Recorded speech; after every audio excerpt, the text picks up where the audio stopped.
Hi Sally, you're right. Yeah, you want some complaints data for NHS dental services? Yeah, that's no problem. Leave that with me and I'll get back to you by the end of the day. Thanks then. Bye.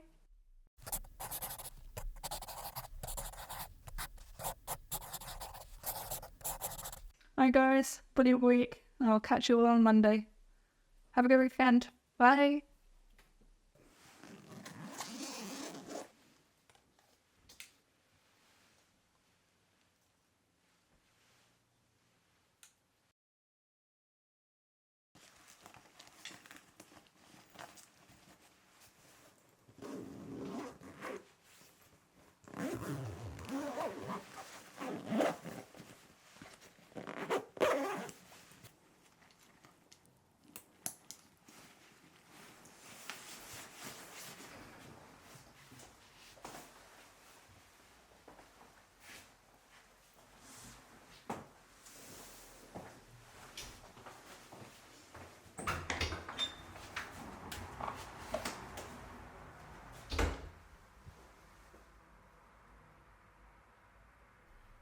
Hiya, so I'm Helen. I'm a photographer. I do some wedding photography, bit of landscapes, bit of street. I'm also a model. I'm also a fencer. I competed in a few Commonwealths for Guernsey. Still train a little bit. And I also have alopecia. Alopecia is an autoimmune condition. It doesn't mean I'm sick. It basically means my immune system is in overdrive and attacking my hair follicles, thinking they're a foreign body. The type of alopecia I have is alopecia areata, which basically means that it comes out in patches. If that progresses, it can go to totalis, which is where I would lose all of my hair. So my current hair loss is about 80% on my head, but I do shave it off, so it's not really, really patchy. The kind of side effects and effects I experience are my scalp is really sensitive, both to the touch and also to hot and cold.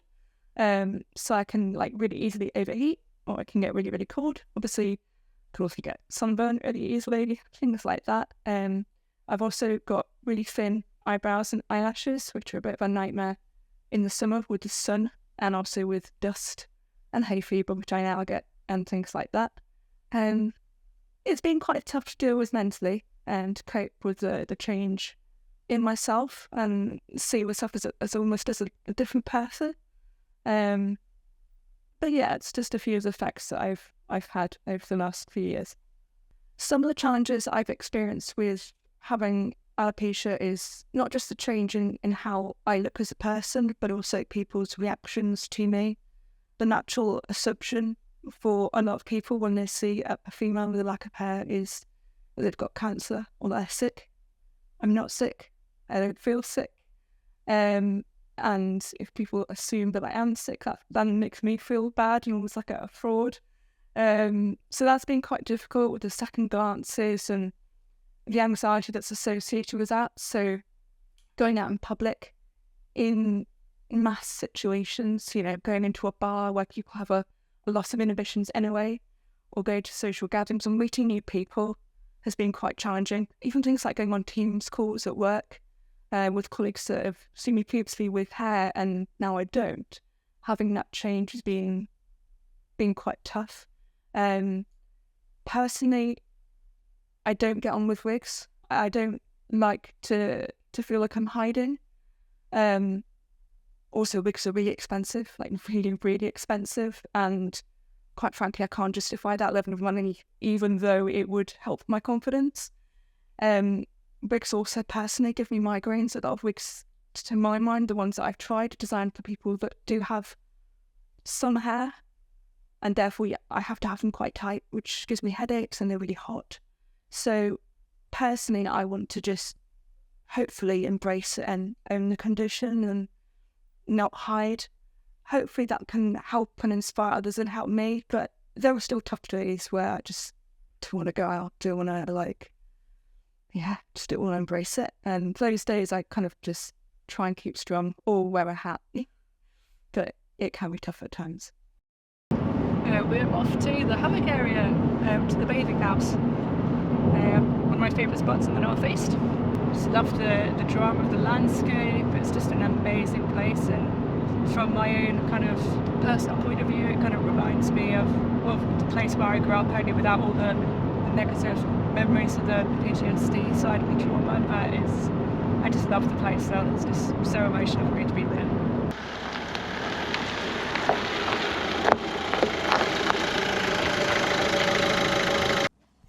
So hobbies have helped me massively with alopecia and also with having PTSD as well. Photography especially, I picked it up in lockdown. It was a lockdown hobby. I started taking photos, just travel fruit snaps, posting them on Instagram, and then all of a sudden some random person in Lincolnshire messaged me and said, "Do you want to do some online photography challenges?" I run challenge groups around the world. It's like, what are you on about? I've just got a phone. But I started, participating in them, and then realised that my phone wasn't getting the kind of shots. Me being so competitive, it wasn't getting the shots that I wanted to get. So some people have, I made friends with a guy in Rhode Island, and he was like, "You need to get a camera." So progressed from there. And I find that photography is such a piece from the world. You can meet other like-minded photographers and go out on shoots with them. On the other hand, you can just be you and the environment or the setting that you're in, and you can just completely lose yourself with the process, both in the environment and taking the environment in, and the process of taking that shot and setting up that shot to get the photo that you want is a huge escape. So I started fencing when I was 11, 12 years old, first year of secondary school. My parents persuaded me. It was an after-school club there. They wanted me to try all the clubs, but especially fencing. And I hated it at first, but they made me stick with it. So I carried it on. 5 Commonwealth weight. I competed for Team Guernsey in 5 Commonwealths with my first junior Commonwealths. Actually, the last year that I could have done them as a junior, so when I was 20 years old. But prior to then, I'd done a few senior ones. And then I stopped in 2018 to make it 5. Still train a little bit just because I can't go cold turkey. So I still train once a week. And I'll probably, I'm going to get roped in, probably come back for the veterans when I'm over 40. But we'll see. That's the plan anyway, to compete hopefully again at European and potentially world level at the veterans. And yeah, I love it. It's a huge escape as well. It's a way of managing my frustrations and in a controlled way, in a regimented way that's safe, and you can hit your mates with swords and get away with it. What's not to love? But yeah, again, it's a huge release and escape. Especially after a day at work, you can just come and lose yourself in that again. It's all in the process. So braces to protect the leg. Chest protector cover,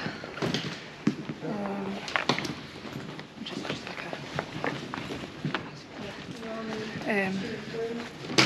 underplastian, which basically protects the sword arm side because I'm left-handed, so protects the heart and the lungs.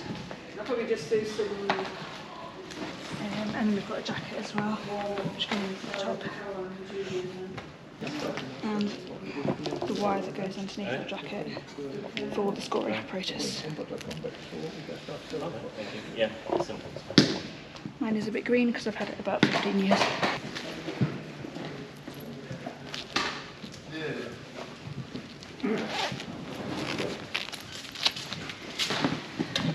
Glove. Don't need 2 gloves, just on the sword hand side. Again, that's really old.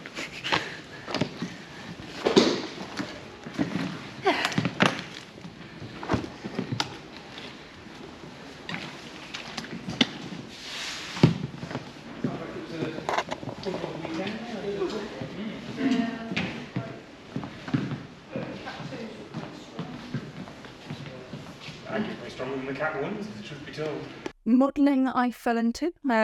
Some photographers basically encouraged me after I lost my hair to try and embrace my hair loss, and they wanted me to see me for how they see me, I guess.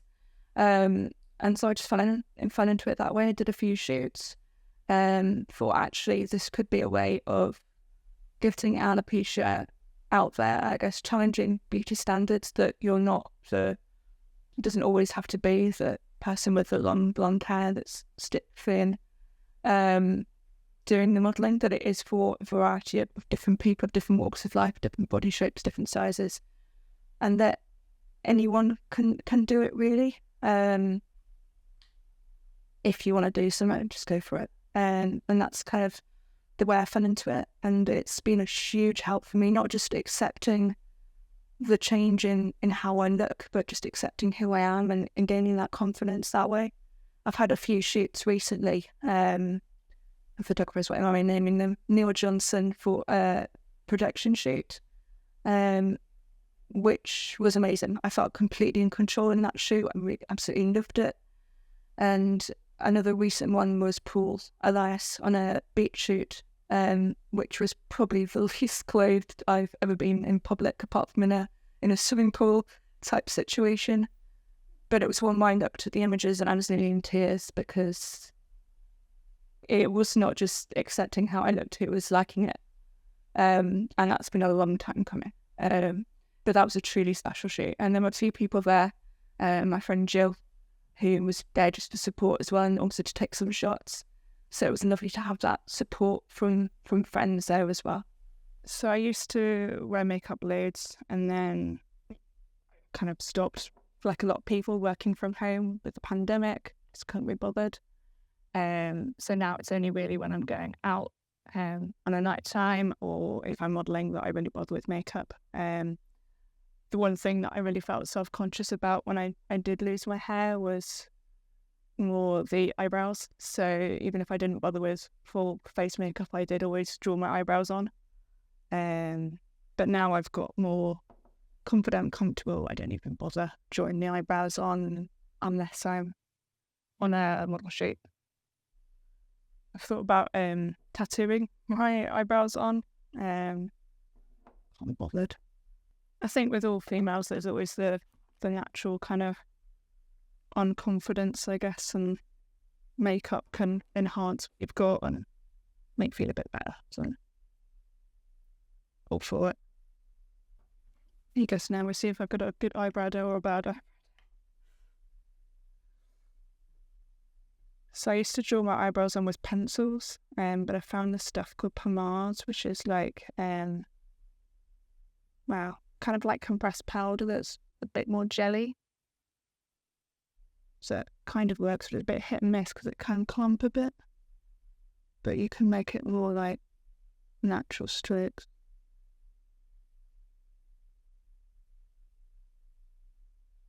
The photographer that I'm working with he's known for really crazy, random, off-the-wall model ideas. So he's done a lot of fire and smoke and abandoned places, and he's one of those people that comes up with a crazy idea and gets enthralled by it. He's done a lot of underwater stuff, but tonight it's going to be a new thing he's discovered called projection photography. So he's got a projector, and we basically spent the last couple of weeks thinking of different designs that can be printed, like projected onto me.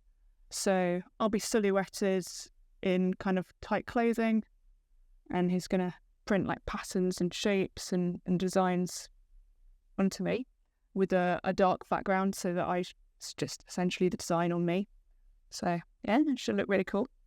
I find with me it's very much my interaction with the photographer. So if I've got a photographer that I'm working with that's really down to earth, that I know really well, that I trust, naturally I'm going to be more confident and shooting better and more, kind of more me, especially if they're making me laugh and having a great bit of crack in between shots. Then naturally that worked well. Where sometimes I can just feel a bit not confident, not quite there, and it shows in the photos. Same as with photography, really. Sometimes if you're just not feeling it, it's not gonna produce your best work. But sometimes just doing something new for a shoot is really exciting. So like I'm really excited about tonight because it's just so different as a shoot.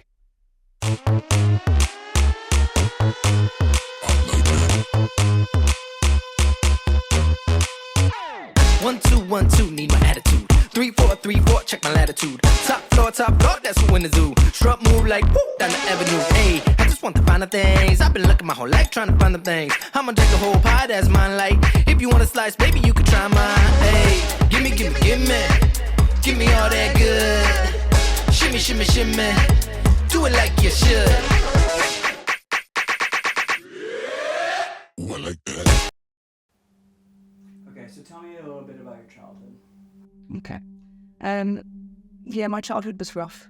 Really, really rough. I don't remember a lot of it because the PTSD that I have blocks out a lot of my childhood. But unfortunately, with the way PTSD works, I'm getting more and more memories of those childhood years back in the last few years, and they're coming back as memories. I first lost my hair when I was age 10. And that was alopecia totalis at that point. So I literally went to bed one night, full head of hair, woke up the next morning, hair all gone. And that in itself was rough. Around that time, things started happening at home, which were very, very difficult for anyone to deal with. And my father, and I'm going to name him for the first time ever, Cyril Edward Duck, was a paedophile. He sexually abused me from age 10 to 17. Numerous pregnancy fears, the works. I tried to commit suicide multiple times, tried to run away from home. Ultimately, being so young, couldn't cope with being away from home, so I returned. I tried to report it. Well, I did report it in the only way a kind of 10-year-old knows how, which was to confide in the childhood bully blabbermouth, who then told the school. The school then told social services, who then hauled me out of the school. Basically made me think that I was the one that fortunately interviewed me next to my father. Obviously, I couldn't tell the truth. So then I was made out to be the kid that lied, and then bullied for the rest of my school life. All the while I still had alopecia, so my hats were being ripped off my head, thrown into people's gardens. I was bullied for that side of it. The abuse only stopped when I'm 17, when my father passed away. And I had to give him CPR. Whilst thinking I was still pregnant with his child at that point. So yeah, it was rough. I also grew up in neglect, which is in a way the more difficult thing to handle. So I grew up in a house where my mum was a hoarder, possibly because she couldn't cope with the situation with my father, if she knew about it or not. I believe she did, because ultimately I reported it. So for my intents and purposes, she'd left me in that situation. So there was mice, rats, probably hoarding. We had to use public toilets, or go to the toilet in buckets. It was literally hell on earth. And I only got out of that situation when I was 17. My gran and my aunt were basically my respite from that situation. About 5-6 years ago, I was diagnosed with PTSD after a breakdown at work.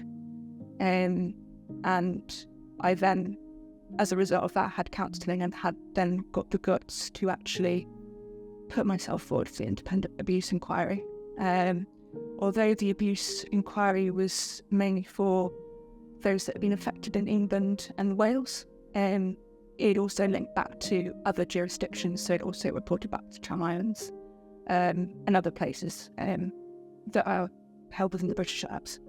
And I heard back from that a couple of years ago, basically a generic apology, but I guess that's all they can really do once the abuse has happened and, the perpetrator's passed away, so there's nothing more that, that can be done from that side of it. But that gave me some closure. I'm not currently medicated for my PTSD. Whether that will happen down the line, I don't know. But at the moment, I just continue to kind of ride on counselling as and when I need it, and photography to give me strength to carry on. So we're at Salter Park. We're visiting a memorial for the survivors of the abuse scandal. It's something I feel that I kind of need to visit, possibly to get some closure on what's happened, but I think it's important that they've got a memorial there to recognise what we all went through and as a legacy. So things aren't hidden and aren't brushed under the carpet as they had been for many of us for years. So I think it'd be good to see the bench. They've been put up all around the country, but there's one here in Gateshead and Saltwell Park. So it's the Independent Inquiry into Child Sexual Abuse, and they've created a kind of a legacy, a truth project for victims to tell their story, and that's how it was kind of investigated. People came forward, gave their experiences, and there was reports put for findings and recommendations for the government, and further organisations came out of it as a result. One of the main kind of recommendations was that if a child or anyone makes a responsible adult aware of abuse, that it shouldn't be ignored, and it's now going to be illegal to essentially not report that and pass those stories and testimonies on. So it'll be interesting to see what changes as a result of it. But yeah, this is the bench that's been, one of the benches that's been put up, as memory for what happened.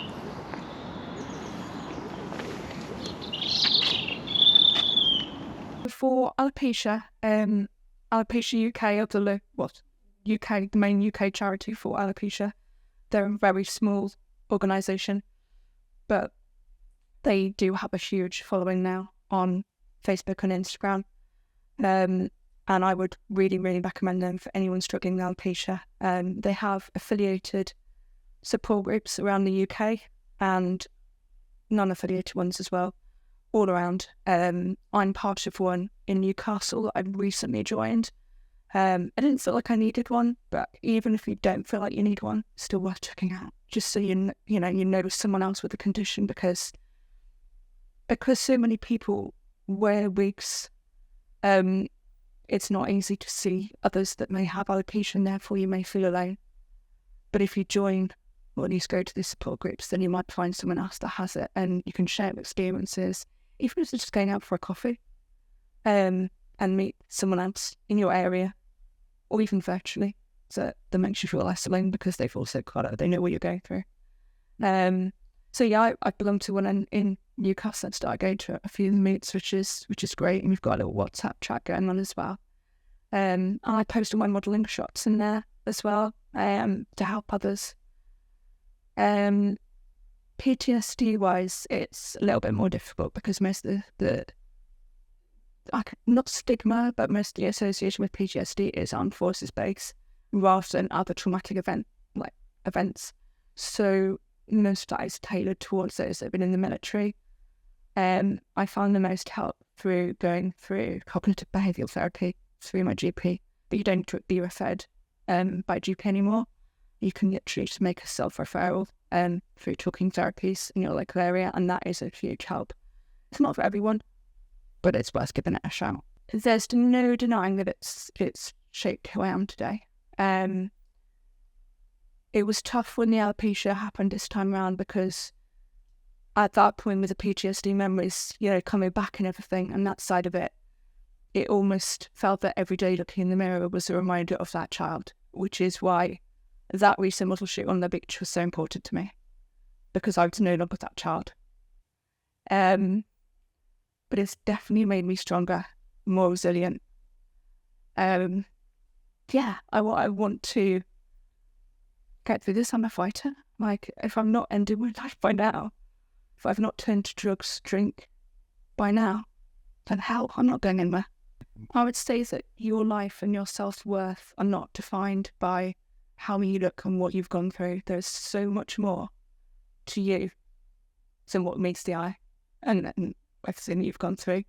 And if you're still here, you're still fighting, keep bloody going.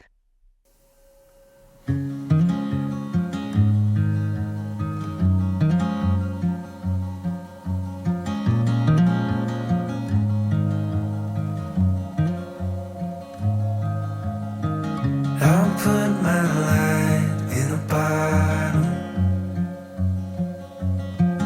something to guide your way. Even if you're too scared to follow, there's a light in each new day. As we wait on the timing, together we find it. There's more than one way to go home.